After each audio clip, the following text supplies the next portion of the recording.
The banquet hall was an engineering marvel, its ceiling a transparent dome revealing the swirling violet nebula beyond.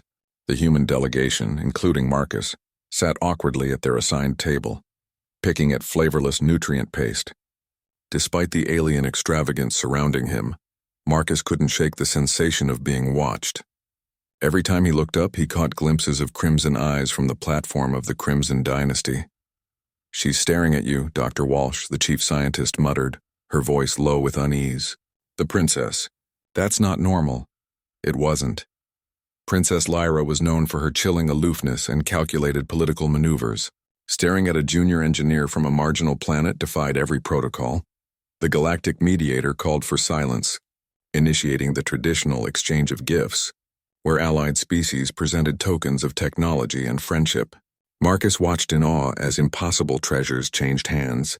A seed for a living spaceship, a crystal holding an uploaded consciousness, a vial of singing dark matter.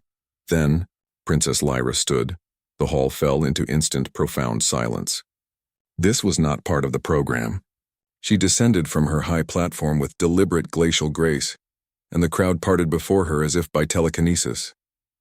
She bypassed the Arcturan Collective, the Silicon Prophets, and every major power in the galaxy, walking straight toward the human delegation's table. Ambassador Chen tensed, her diplomatic mask threatening to shatter. This defied all known protocols. Princess Lyra stopped before their table, her gaze locked onto Marcus with an intensity that made his heart pound against his ribs. "Stand," she commanded, her voice soft yet carrying the weight of 3,000 systems. Marcus stood on legs that felt suddenly alien and unsteady. The entire galactic concordant was watching. Princess Lyra raised one pale hand, her finger pointing directly at him. When she spoke, her voice resonated to every corner of the vast hall, instantly translated into 1,000 languages. "I want him as my husband." The resulting silence was a physical blow, followed instantly by eruption and chaos. A Skarathi delegate's ceremonial tea burst into steam. The crystalline entity cracked audibly. The quantum singers vanished entirely into subspace. Ambassador Chen's face went corpse pale. What? Marcus managed, the universe tilting. "You heard me correctly," the princess confirmed, a predatory smile playing on her lips, revealing just a hint of elongated fang. "By the ancient rights of the Crimson Dynasty, I claim this human, Marcus Hayes, as my chosen consort." The mediator materialized beside them, his energy form flickering wildly. "Your Highness, this is highly irregular." "The political implications are mine to deal with," she cut him off, her voice icy. "The law is clear. Any unmarried royal of the dynasty may choose their consort from any species within the concordant. I choose him." The Arcturan hive mind buzzed with outrage. "He's human. Their biological limitations are irrelevant." "Unless you are challenging my right to choose," Lyra countered, the threat of economic catastrophe hanging heavy in the air. "Don't I get a say in this?" Marcus finally found his voice. She fixed those impossible eyes on him. "Of course. You can refuse." Her smile widened, cold and dangerous.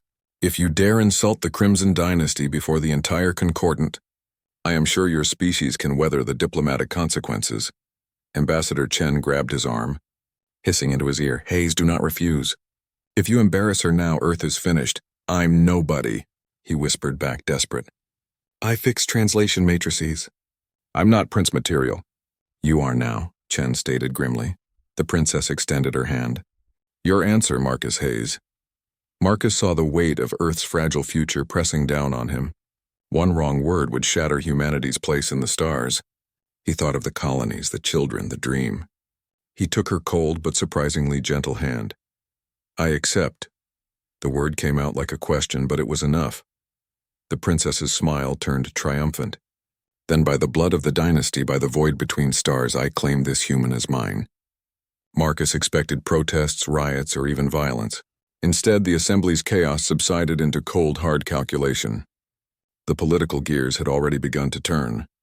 A human consort to the Crimson Dynasty meant Earth was no longer a backwater, but a key connection to a galactic superpower. "The claim is recognized," the mediator conceded reluctantly. "May the void have mercy on us all." As Lyra led Marcus away, she paused, and for a fleeting moment her imperious mask slipped. He saw a flicker of curiosity, amusement, and a hint of uncertainty in her eyes. "Come," she commanded. "We have rituals to complete." "Wait," Marcus said. "My team, my things." "They will be collected," she assured him, her voice returning to its metallic silk. "You belong to the Dynasty now." As she pulled him through private corridors, Marcus saw Ambassador Chen looking like she'd aged a decade. "Why?" he managed to ask as they were finally alone. "Why me?" She glanced back, her smile enigmatic. "Because Marcus Hayes, in all my centuries, I have never seen a human brave enough to look me in the eye and speak of hope." She paused, choosing her next words with gravity. "And because the galaxy is about to change, and I think humanity might be the key to surviving what is coming." "What's coming?" "That," she said, pulling him into the nightmare elegance of the bonding chamber, "is a conversation for after the ceremony. For now, try not to look so terrified. You're about to become royalty." The bonding chamber was a space that seemed to exist partially outside normal physics, its walls shifting between solid matter and swirling starfield vistas. Crimson Dynasty attendants. Creatures carved from living shadow stripped away his Earth uniform and replaced it with an outfit that felt like liquid metal. "Is this really necessary?" Marcus asked as an attendant painted symbols on his arms with a substance that looked alarmingly like blood. "The ritual requires it." Princess Lyra's voice came from behind a translucent screen. "Unless you prefer the full traditional ceremony, which involves considerably more bleeding, mostly yours." "This is fine," Marcus quickly agreed, his mind reeling. He was interrupted as the doors burst open and a vampire male strode in, his presence filling the room with brutal menace. Where Lyra was elegant winter, this one was raging autumn. Bronze skin, amber eyes, and an aura screaming apex predator. "Lyra," the vampire Lord Cases growled. "This farce ends now." "Lord Cases," the princess sighed, emerging from behind the screen. She was now wearing a dress woven from nebulous silk and starlight, the blood-red symbols painted on her collarbone matching his own. Cases glared at Marcus with undisguised disgust.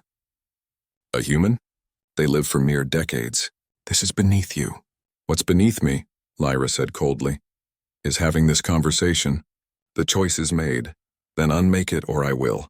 Cases lunged with inhuman speed, suddenly looming over Marcus. Marcus's engineering brain frantically analyzed escape vectors. 0. He stood his ground, driven by sheer stubbornness. "You know," Marcus said conversationally. "For an immortal species, you all seem very concerned about how I spend my limited decades." Lyra laughed, a sound like silver bells in a thunderstorm. "Oh, I do like him," she murmured. Cases turned to her. "The Dynasty will never accept this." "The Dynasty will accept what I tell them to accept," Lyra retorted, her voice dropping to sub-zero. "Did you forget who commands the Night Fleet?" She stepped between Cases and Marcus, a surprising protective gesture. "The ceremony continues. Witness it or leave." Cases retreated, his amber eyes burning. "This isn't over. When this pet of yours breaks, and he will break, remember you had the chance to choose wisdom." He vanished in a blur of motion. "Family rival," Lyra corrected. "He's been trying to claim me for centuries. The fact that I chose you over him, it's almost worth it just for the look on his face." "You chose me to spite him?" Marcus asked. "Partly," she admitted honestly, "but mostly because of this."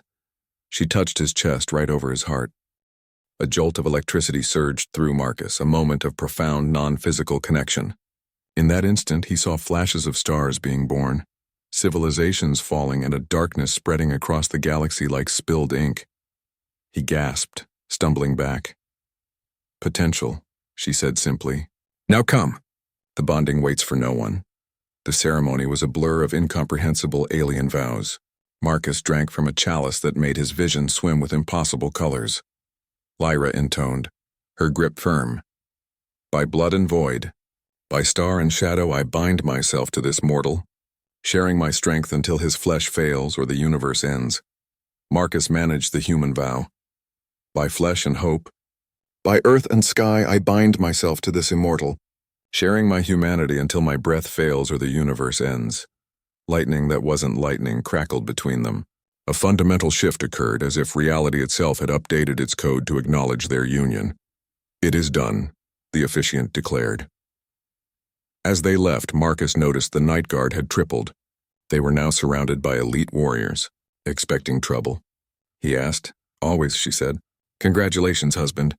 You've just become the most valuable and vulnerable human in the galaxy. The last assassin dissolved into shadow and mist, falling to the night guard. Silence descended, leaving behind no evidence of their origins.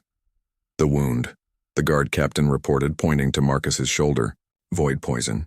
Immediate treatment is vital. I can hold it back, Lyra stated, pressing her hand to the injury, a cool, ancient power flowing into him. But not for long. We must reach medical. No, Marcus gasped, his engineering mind stubbornly fighting through the searing pain. They'll be waiting. Medical is the obvious target. They want us to move, to be vulnerable. Then what do you suggest? Lyra demanded. Here, treat me here, he forced the words out. The weapon you gave me, it fires mathematical constructs, right? Equations that rewrite local space? Yes, but then we can use it to rewrite the poison itself, Marcus proposed, his voice hoarse with pain-driven genius. Not cure it, but redefine it. Make it inert, something harmless. Lyra stared, her crimson eyes widening. That's insane. And completely theoretical. Most of my best work is theoretical, Marcus managed, until it isn't. The next hour blurred into a desperate fusion of pain and innovation. Marcus walked Lyra through the complex modifications, transforming the gun into a medical restructuring device. She worked with the inhuman speed and precision of an immortal, her hand steady despite the darkness spreading beneath his skin. This is going to hurt, she warned. When she activated the modified weapon, it felt as if every atom in his body was being violently reorganized. Marcus screamed, his vision dissolving into white. He felt Lyra's arms lock around him, her primal power wrapping him like a shield, anchoring him to reality as his body was torn apart and pieced back together. Then, it was over. The pain receded, leaving exhaustion and strange, faintly glowing symbols beneath his skin. It worked, Lyra breathed, relief finally cracking her imperious mask. You magnificent, insane human. It actually worked. Great, Marcus mumbled. Can I pass out now? Not yet. She helped him sit up. You saved both our lives. No pure-blood vampire would have thought of it. We would have followed protocol, walked right into another trap. Just doing my job, Marcus said weakly. I chose better than I knew, she said softly, touching his face. For a moment, she was not the jaded immortal, but a lonely being fighting a war against enemies both external and internal. The guard captain interrupted. Your Highness, a data crystal found on one of the assassins. It's keyed to Dynasty protocols. Lyra's face darkened as she read its contents. The Council is convening an emergency session. They're going to vote on whether to annul our bonding. They can do that if they declare you unfit or me compromised. This assassination attempt is their evidence of instability. We need to prepare, she said, her focus now razor-sharp. The next battle won't be fought with blades. Marcus stood wobbly but determined. Tell me what you need me to do. Lyra smiled, a genuine, challenging expression. Exactly what you've been doing. Be impossible, be human. Be the variable they can't calculate. Come, Lyra said, taking his hand. Let me show you what you're fighting for. She led him to a room dominated by a massive holographic display which she brought to life. It showed the galaxy in all its terrifying beauty, then zoomed to the edge where something dark waited. The Devourers, she announced. They've consumed 17 galaxies already. They will reach us. When they do, the galaxy must stand united or fall forever. What does that have to do with me? Humans possess something unique, adaptability, creativity, she explained. You solve problems in ways that millennia-old species never consider. And you, Marcus, you are special even among humans. Your blood carries markers I've only seen in one other species, the Founders. Marcus sat up, wide awake. The Founders? The ones who created you, who vanished 1,000,000 years ago. That's the real reason I chose you, she admitted. Not politics, but because you might be the key to understanding them, to finding the tools they left behind. Tools to fight the Devourers, hidden in human DNA, hidden specifically in you. Marcus made a sudden, firm decision. All right, he said. Let's save the universe. Their escape pod launched from Station Nexus 7 like a bullet fired into the void. That could have gone better, Marcus managed, watching the massive station shrink. You mean the part where the Council declared our marriage invalid, or where Lord Cases challenged me to ritual combat? Lyra asked dryly. I was thinking about the explosion that took out half the docking bay. That was just dramatic punctuation, she replied, steering their ship towards a distant star cluster. So, where are we going? Darkhold Station, she replied. Neutral space run by pirates and outcasts. Not exactly royal accommodations, but it's the last place the council will look. Marcus noticed the ship's strange organic construction. Is this ship alive? Biomechanical hybrid Dynasty technology, she confirmed. Before he could process the living ship, 3 sleek predators dropped out of hyperspace. Council trackers.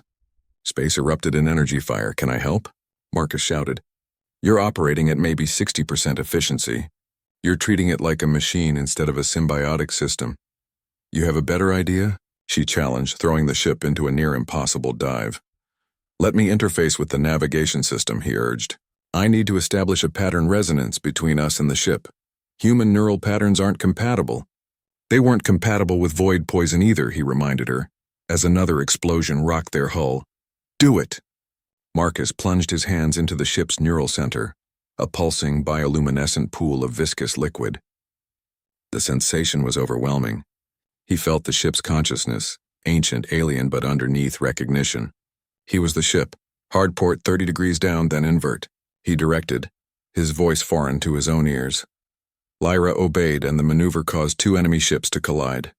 Now accelerate through the debris field. Spiral pattern frequency 7.83. The bioship responded eagerly, dancing through the expanding debris with impossible grace. Marcus then pulled his consciousness back, calling out a hidden, stable jump point.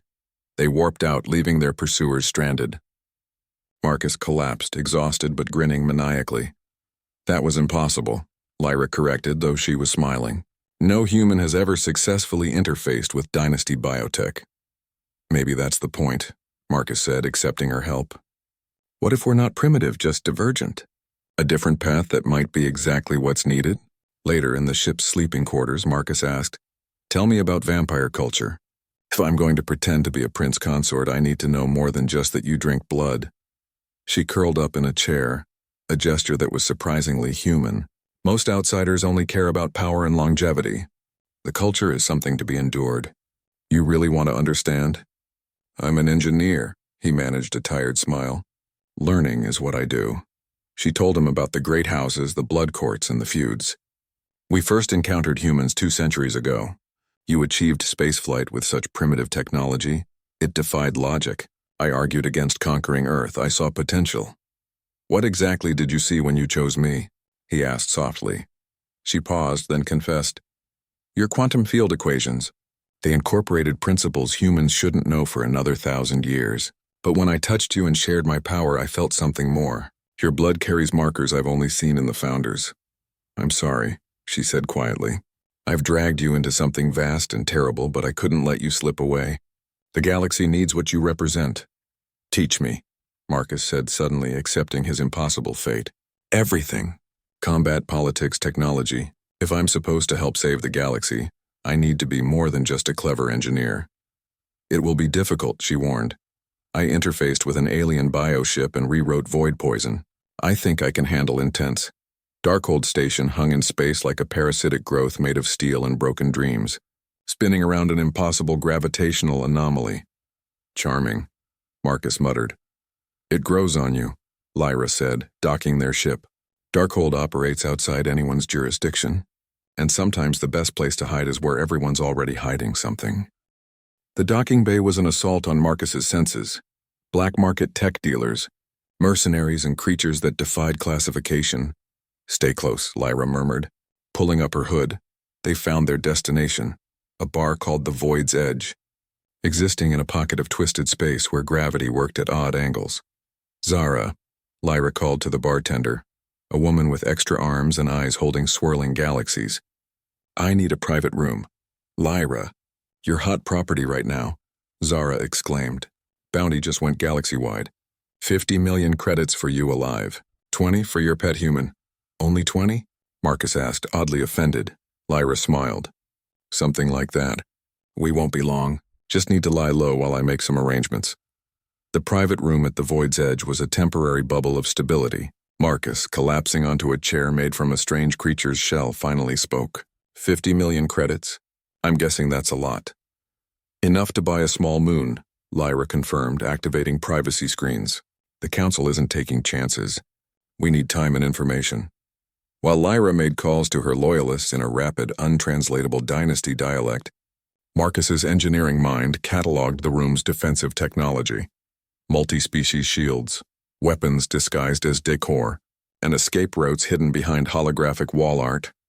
You've been here many times, he noted when she ended a call. Many times, she confirmed. I wasn't born a princess, Marcus. I earned my position through centuries of politics, warfare, and activities the Council would prefer to forget. Like hunting pirates in places like Darkhold. This was my base for 50 years. Before she could finish, the door exploded inward. Marcus had a split second to see armored figures before Lyra shoved him behind the chair. Plasma fire shredded the air where he'd been sitting. Bounty hunters, Lyra snarled, instantly producing weapons. The fight was brutal. Lyra moved like liquid death, but the hunters were prepared. Null fields disrupted her vampire speed, forcing her to rely on conventional combat. When a stun blast caught her shoulder and sent her spinning, Marcus didn't hesitate. He grabbed a hidden weapon, a device that hummed like crystallized music, and fired. The hunter was surprised, but unharmed. The human wants to play, the modulated voice taunted. 20 million says you can't count, Marcus retorted, his mind racing. He aimed not at the hunters, but at the wall behind them. The weapon discharged, and the wall instantly ceased to exist. The pressure differential was violent. The room's atmosphere rushed into the lower pressure corridor beyond. The disoriented hunters tumbled backward. That bought seconds, and seconds were enough. Lyra, already recovering, grabbed Marcus and dove through a different wall, a hologram hiding an escape hatch. Alarms screamed behind them as Lyra led the escape, navigating Darkhold's complex, gravity-defying maze by sheer instinct. The ship is compromised, Marcus gasped. We need another way off station. She yanked him into a recessed alcove. There's someone who might help. My ex-partner. Business, not pleasure. She checked her shoulder. The wound was healing, but slowly. The null field damaged my nanos. I need time to recalibrate. They descended into Darkhold's deepest, most lawless levels. Their destination was a workshop built inside a crashed warship. Hello, Saxoin Lyra announced. The proprietor turned, revealing a woman who was almost human, except for the shimmering scales, vertical pupils, and unnaturally jointed fingers. Lyra Li. Sex's voice carried an unnerving high-frequency harmonic. You've got nerves. Last time we met, you arrested me. Sex's reptilian gaze fixed on Marcus. This the human everyone's hunting? He doesn't look like much. I need a ship. Fast, untraceable. Lyra cut in. 50 million credits buys a lot of loyalty. Sex countered.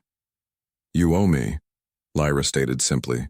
I let you go because I knew you were stealing to buy your daughter's freedom. Did you save her? Yeah, she's in university now. Engineering program, Sex admitted, her voice softening. Then you understand. Marcus might be the key to stopping the Devourers. When they arrive, your daughter's university won't matter. Sex's face paled as Lyra presented the data crystal on the consuming cosmic threat. This is the truth the Council doesn't want known. They're preparing to run. And you think one human can change that? Lyra looked at Marcus. Show her what you did. Marcus quickly explained his modification of the weapon and his neural interface with the bioship. Sex's eyes widened. That's impossible. Rewrote reality on a local scale? Small scale, Marcus conceded. And it nearly killed me. Fine, I've got an experimental ship, Sex said, finally convinced. A hybrid thing. But if you're taking it into a fight, you'll need modifications. The kind that requires your pet engineer to help. If he's half as clever as you claim, we might just build something that can outrun fate. The workshop's lower level was a techno-organic paradise. Marcus, energized by the impossible technology, felt like a child in a candy store.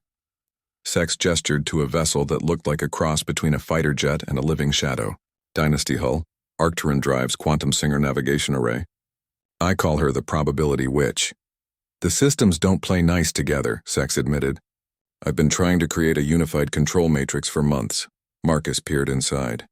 You're trying to force compatibility. The Dynasty tech wants to grow. The Arcturine drives want to calculate. The quantum array wants to sing. You need to let them do what they naturally want.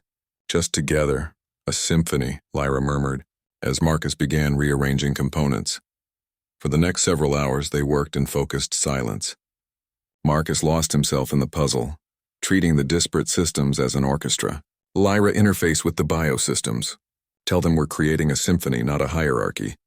When Sex activated the newly connected system, the ship literally sang. Its hybrid components resonated in perfect harmony. Holy scales, Sex breathed. Perfect synchronization. How did you know that would work? I didn't, Marcus admitted. But it felt right, like the ship was telling me what it needed. The Founder's gift, Lyra whispered. The ability to hear what others miss. The impossible escape alarms shrieked. Sex checked her feeds and cursed creatively. Dynasty fleet. 3 destroyers, null field generators active. They've blocked all exits. Try to run and they'll shut down every system on this station. Then we don't run, Marcus said. The null fields disrupt standard technology. But the probability which is harmony incarnate. What if, instead of fighting the null field, we harmonize with it? Turn their weapon into our camouflage, Lyra realized, her eyes wide with understanding. Exactly, Marcus confirmed. We modulate the ship's frequency to match the null field's inverse harmonic. We slip through like ghosts. Sex agreed it was possible, but required real-time calculation. You'll burn out your brain, she warned. Maybe, Marcus replied, strapping into the neural interface. Or maybe I'll do what I apparently do, make impossible things possible. Lyra took the pilot seat. As the destroyers activated their generators, Marcus closed his eyes, merging his consciousness with the ship. He felt the null field approaching like a wave of static, but beneath it, he heard the mathematical melody of its construction. He sang back with the ship, modulating their harmonic signature to thread the needle of the field's frequencies. Blood ran from his nose from the mental strain, but he didn't falter. It's working. We're invisible, Lyra whispered as they glided past the destroyers. Then the commander proved too smart. The null field pattern shifted, becoming chaotic. Marcus gasped, nearly losing the connection. I can't hold it. Too many variables. Then we do this the old-fashioned way. Lyra threw the probability witch between the destroyers, using their own bulk as shields.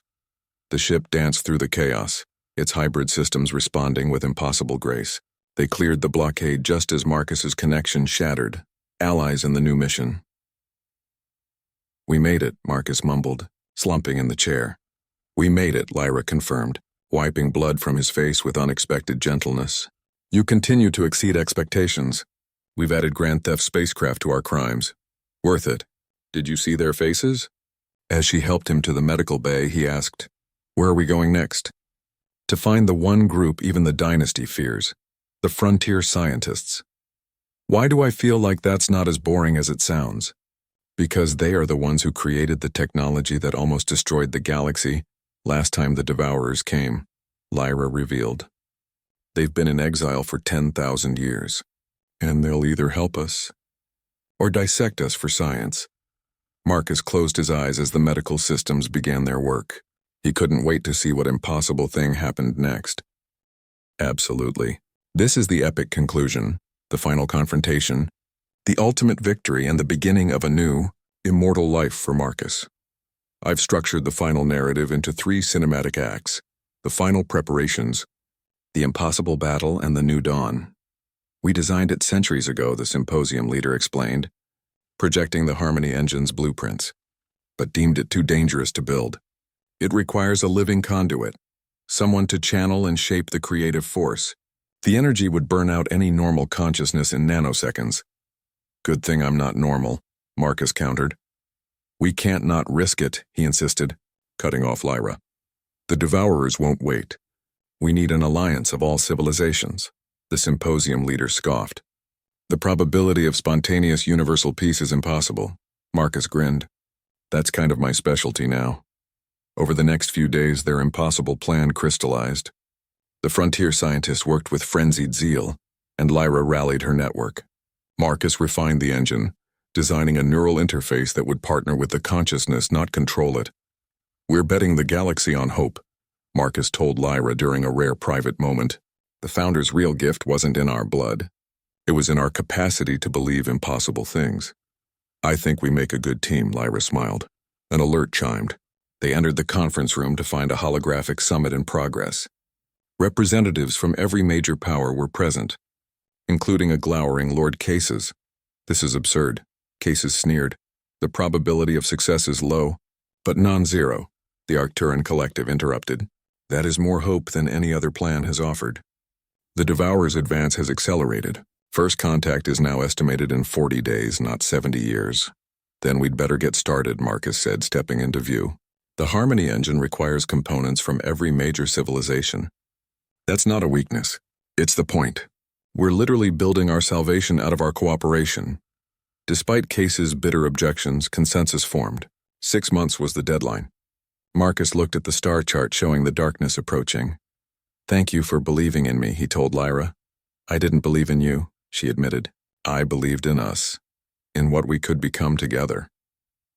The Harmony engine took shape in the void, a gigantic cosmic flower of technological synthesis.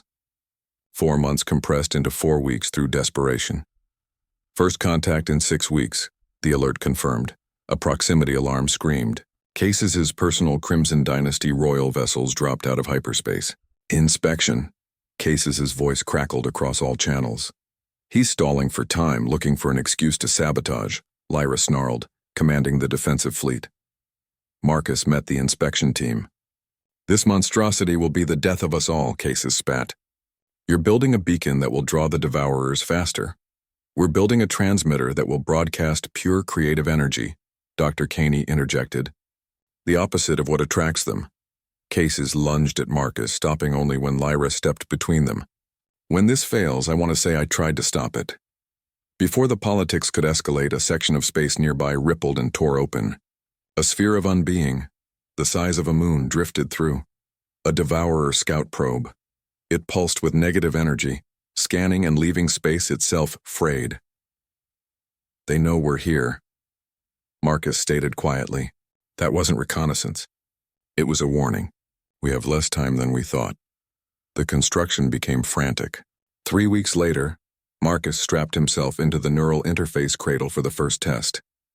He felt the collective creative potential of billions of minds flowing towards him. Artists dreaming, scientists wondering, children imagining. As ready as anyone can be for this, he told Lyra. He opened his mind to the flow, and the pressure hit like a physical blow. He fought the urge to cut the power, remembering his impossible successes. Instead of controlling the flow, he became a lens, focusing without constraining. The engine sang. Light erupted from its core, not photons, but materialized possibility. Nearby debris was converted. Metal became flowers, vacuum sprouted crystalline trees. The conversion rate is incredible, Dr. Caney reported. But 17 seconds won't stop the Devourers. You'll need to maintain the field for potentially hours. Then we keep practicing, Marcus gasped, grinning, and maybe install better cushions. 1 week until arrival. The tears in space multiplied. Then Cases made his move. The Council demands salvage, Cases announced over the comms. Your experiment is doomed. We will use the engine's components to enhance our escape ships. You're going to scavenge our only hope to run faster, Marcus broadcasted, disbelief in his voice. The ensuing battle was brief but vicious. Watching former allies fire on each other, Marcus broadcasted a desperate plea. This is exactly what they want. Us destroying ourselves. Then the civilian fleet arrived. Thousands of ships piloted by artists, teachers, and engineers from every inhabited world formed a living shield around the engine. If we're going to die, we'd rather die trying something impossible, a human captain announced. Cases' forces withdrew, caught between shame and terror. 72 hours to contact. Marcus climbed into the cradle. Lyra leaned over him, her crimson eyes bright. Don't you dare die on me, she whispered. Wouldn't dream of it. I hear vampire weddings have great anniversary parties. For luck, she said, kissing him fiercely. For love, he corrected. The Harmony engine awakened. Marcus felt his consciousness expand, becoming the galaxy's will to survive. He felt the Devourers approach. Vast, hungry, but underneath, loss. They had been creators who lost everything and chose consumption over pain. I see you, Marcus whispered across dimensions. I see what you were, the Devourers faltered. Marcus pushed harder, broadcasting not weapons, but memories. The birth of stars, the first song, a child's laughter. The core mass pressed on, too far gone. Now everyone, I need everyone, Marcus commanded through the engine. Your hope, your dreams, your stubborn refusal to accept the inevitable. Feed it to the engine, Across the galaxy, beings opened their minds, pouring their very essence into the engine. The engine blazed brighter than a supernova. The battle was fought with ideas, not lasers. The Devourers stopped. The massive entropy hung motionless. Marcus forced them to choose. One by one, their form began to change, entropy reversing itself. They became the renewed, beings of pure creative force. Their hunger transformed into a desire to build. His work done, the excess energy threatened to tear him apart. "Release it right," Lyra commanded fiercely. With his last strength, Marcus shaped the energy into final seeds of light, unborn stars and worlds, and let go. The new Don Marcus awoke in the medical bay. "Did we?" he managed. "Look," Lyra said, turning his head. Where the Devourers had been, the renewed danced among the stars. "We did it." During his recovery, Lyra revealed a final act of audacity. "My nanoblood has been working on you. Congratulations. You're now functionally immortal. You made me immortal without asking. Would you have said yes? You would have overthought it. Run probability scenarios. I refuse to save the galaxy with you just to lose you to something as mundane as aging. We need to work on your communication skills," Marcus grumbled, smiling. Back at Station Nexus 7, Marcus, now a prince consort and savior of the galaxy, found Lyra. "Regrets?" she asked. "About which part? The assassination attempts? The plugging my brain into a galaxy-sized machine?" He pulled her close. "Never. Though I was promised vampire wedding anniversary parties. Traditionally after the 1st century. Think you can wait that long? I've got time now, apparently. You would have overthought it. I'm royalty. You're impossible. That's why we match so well." Lyra smiled, and in her eyes he saw centuries of adventures yet to come. "Whatever we want. The universe is vast, and we have all the time we need to explore it together."